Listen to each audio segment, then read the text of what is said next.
I want to talk about these eye exercises and vagus nerve exercises because people wouldn't even think that would impact health, right? Mm-mm. Doing an eye exercise. Nope.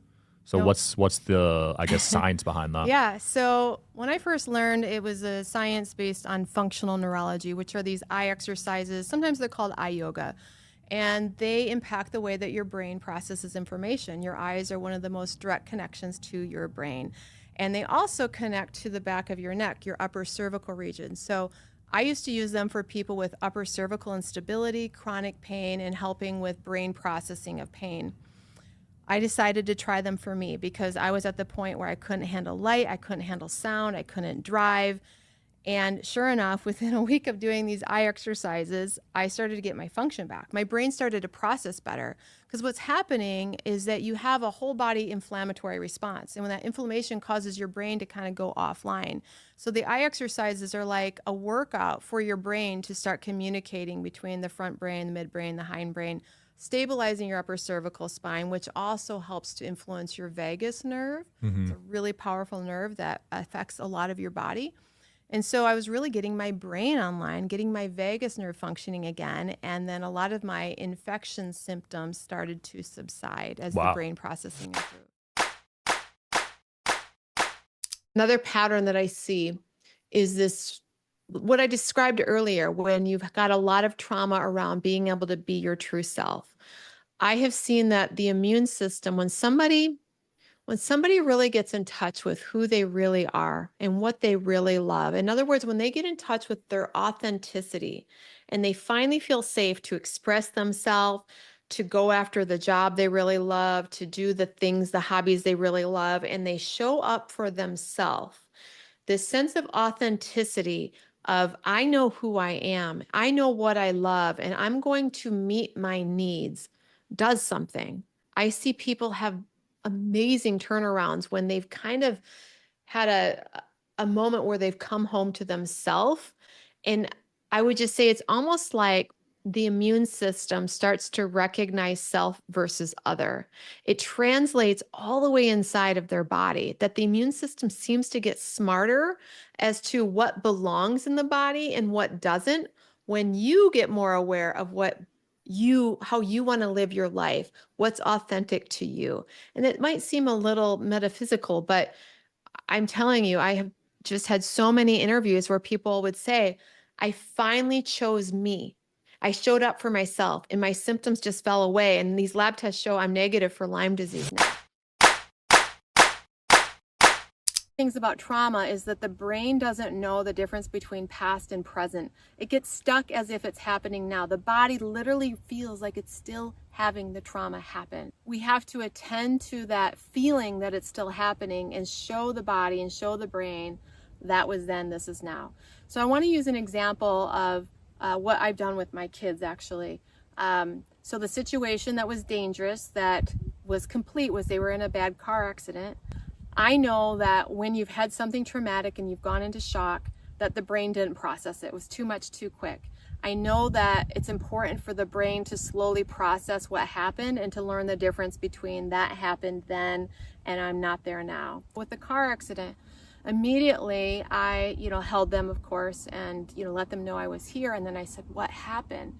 And as they told me, I said, tell me everything in the order that you can remember. I tapped their body. I did the EFT tapping points, emotional freedom tapping points, which I'm demonstrating right now. While they told me, I tapped on them. If that seems weird, you don't want to do this, you can just kind of stay in your body like this, tapping your body like this, cupping your body or stroking your body while slowly telling what happened or asking somebody what happened. And so I would ask them, tell me everything, and they'd describe what happened.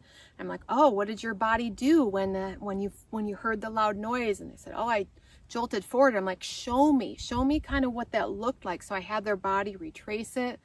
And then, I'm tapping them while they're telling me.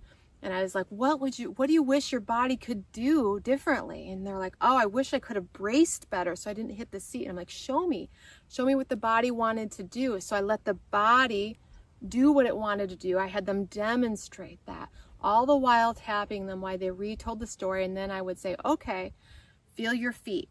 Feel your hands, feel your body right now. Look around. Are you in the car right now? Is the accident happening? No. Can you feel your body right now? Is the accident happening right now? No. Okay, now let's go back. You tell me about the accident, and I tap them again. And of course, this was to their tolerance. I highly recommend working with a therapist through something like this. I'm just giving you something to do. If you're kind of on your own with your kids and something happens, or just even on your own, a little bit of advice of telling the story, staying in the body through some tapping to let it process, and then coming into the present moment. They had a regulated adult to process with. That's the key. And sometimes we need to try to be that for us if we're alone. Ideally, we're doing this with others. I think it's always best that we heal with others, but that would be something to do in an acute situation. I think that popular phrase, as within, so without, as above, so below, makes sense here, in that if our nervous system, our emotional system is in this hunkered down protective response because we have been either hurt by family or whatever, or we're so scared about our diagnoses that we are in a protective danger response. It makes sense to me that our cells are literally doing the same thing. And so it also makes sense that if we're wanting our cells to open up the shutters and breathe and allow nutrient exchange, that our consciousness, our nervous system needs to do the same thing and communicate all the way down to the cellular level. I'm willing to open up to life again, even though it's imperfect. I'm willing to be a little vulnerable. Yeah, it is about reparenting ourselves. It's about finding ways to not get hijacked by that 14-year-old or 5-year-old while we still stay in connection and feel what that part of us is feeling. So it's not about suppressing it or dissociating. It's about a very real experience of showing up for that wounding and yet responding in a higher and better way while acknowledging the wounding that might be coming up at the same time. Yeah, and I like the idea of asking that part of me that was younger that has downloaded this belief about this. What did I make that mean about me? What meaning have I given this life experience and what I came to believe about my life as a result of it, that if I understand it better, I can work with it more. Yeah, I love that question. What did I make this mean? And even now, I think that question is almost like the essence of brain retraining. What meaning are we giving this situation? What meaning did I give this situation? And ultimately being willing to decide differently.